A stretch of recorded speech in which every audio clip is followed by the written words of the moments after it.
العالم جمال العالم صلى الله عليه وسلم مبارك عيد مبارك عيد مبارك Arraa osoo maakiin hin beekin Ibsaan Kaayiroo dhufee maakii sabiraayisii godhee gammachuun kana caalee maaltu jirare warroonni maakii jaalatan baga gammadeen haa jedhaanii ashamaa akkam jirtu hordoftoonni koo nagaa waaqayyo siniif haa baay'atu akkam isaati kana geessanii ani nagaa kooti sinis immoo akka nagaa keessan taatan abdii guddaan qaba. warroonni jalqabaa kaastanii aga amma kanatti jabaadhu seenaa naan jettanii na jajjabeessaa turtan guddaa galatooma kabajamaa siniin jedha kabajatu siniin mala har'as immoo mata duree biraatiin walitti deebinee jirra waan gammachuu yeroodhuma hunda gaddaa rakkinaa faarsuu odoon taane guyyaa tokko tokko immoo bitkenne waan gammachuudhanis immoo wal bohaarsuun barbaachisaa jechuun jaaladha. Egaa warroonni maakii fi ibsaa yoo wal bira ga'u yoom gaa'ela godhatu yoom ishiin Kaayiroo dhattee yookiin immoo ishiin Awurooppaa yoom dhattee immoo yookiin immoo ibsaa yoom Kaayiroo dhufaa jettanii warroonni cannaqamaa fi turtan ijoollee kana jecha namni nama wal jaalatu kan jibbu seexana qofa jechaadha.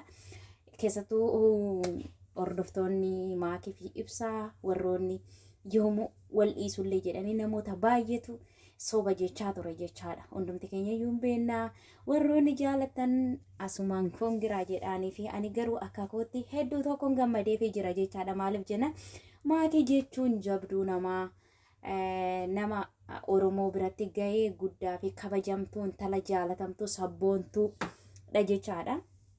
Maakii akkanan beeku waggaa 3 oli jechaadha. Namti miidiyaa kanarraanii kan beeku waggaa 3 ol kana keessatti immoo namni waggaa 3 dhiisiti guyyaa ji'oota muraasa gidduutti maalummaa namaa hin tilmaama jedheen abdadha. Egaa ani nama hordoftoota ishee keessaa nama nani baay'ee ishee dinqisiifadhuudha. Baay'een ishee kabaja dhugaa waaqayyo. Maaliif yeroo mara waan hangastii ishee jala turuuf iyyuu namoota rakkatee wantoota garaagaraa hin gargaarti jechaadha. Biyya baqaa kana keessa teessee keessattuu yeroo namni rakkadhee barataafaa yeroo baay'ee gargaara turte ijoollee barattootaa waan itti waan ta'e godhannu dhabne keessattuu uummata isheetiif waan guddaa hojjette. Har'a immoo gammachuu kana dhugaa dubbachuuf micayyoon kun qabsooftuudha. Oromoodhaaf gahee guddaa taphatte. Har'a immoo hundumti keessaniyyuu gammachuu ishii akka gammachuu keessanitti fudhattanii akka baga gammaddi maakii koo waliif jiraadha akka jettaniin kabajaan isin gaafadhaani hedduu tokkoon gammadeefi jira. Wantoota baay'ee jedhamaami ture jechaadha. Sobuu muudii qabatu ittiin itti feemesuu fi ittiin beekamtii argachuu fi malee micayyoo kana fuudhuudhaan miti beekaa akkas godha wantoota garaagaraati dubbatamaa ture jechaadha. Garuu dhugaa isaanii milkaa'ee har'a osoo ishiin hin beekin Kaayiroo dhufee sapiraayisii godhee ture jechaadha. Dhugaa waaqa hedduu tokkoon gammade. Maaliif gammachuu maakii jechuun yoom gaa'ela godhattee mucaa kana wajjin wal bira dhaqu jedheen heegan ture jechaadha. Dhugaa waaqayyo keessattuu yeroo inni biyya galee bakka asumaan Kaayiroo dhufa jedhee baay'ee eegaa ture. Garuu wanti kamuyyuu immoo guyyaa isaa malee hin ta'u jechaadha. Namni karoora qaba, kaayyoo qaba, alaamaa qaba jechaadha. Wanti kamummoo guyyaa isaa malee hin ta'u akka nuti tasaafne odoon taane isaan lamaan walii galanii namoonni baay'een feekidha sobanii akkas jedhu malee ijoolleen kun wal jaalatanii miti sobaniiti jechaa turan. Garuu isaan jaalalama dhugaati dhugaa waaqayyoo wal biraa moo bareedu kokoromii wantanaa hedduu tokkoon gammadee fi maakii kokoon giraasiin jedhe asumaani baga gammadee horaa baay'adhaayi. Waaqayyoo jaarrabbii jaalala dhuman qabne isiniif haa kennu. Warroonni kaleessa yoo ibsaan maakii fuudhee ani maalan jechaa ture har'a bakka seentan hin beeku dhugaa waaqayyoo. Namni maakii hin jaalanne nama muraasa jecha ibsaarrayyuu namni maakii hin jaalanne nama xiqqoodha dhugaa dubbachuu fi micayyoon kun gandallee hin qabdu amantii namaallee hin xoxxoo ormummaa isheetti sabboontuudha. Nama rakkateef uummata ishee rakkateef sagalee ta'uu amma qabduun jechaadha. Micayyoon kun daa'ima garuu agii ishiin uummata isheetii hojjette aqimii isheetii oli jechaadha. Dhugaa dubbachuu fi dubartii jabduu akkanaa immoo jajjabeessuun nurra jiraata. Hedduu tokkoon gammadee dhugaa waaqa waan hin jedhee dubbadhuun beeku baay'ee tokkoon gammadee fi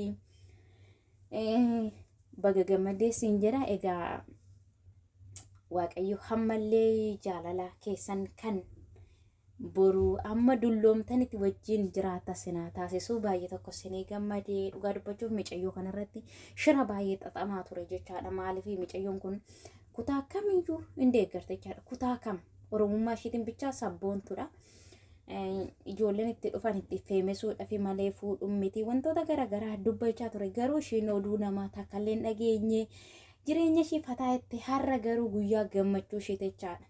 Har'a guyyaa gammachuu ishiiti. Egaa namni guyyaa fedha waaqayyo malee wantumti ta'ullee tokkollee hin jiru. Baga gammaddee horaa baay'adhaa deebanaayi.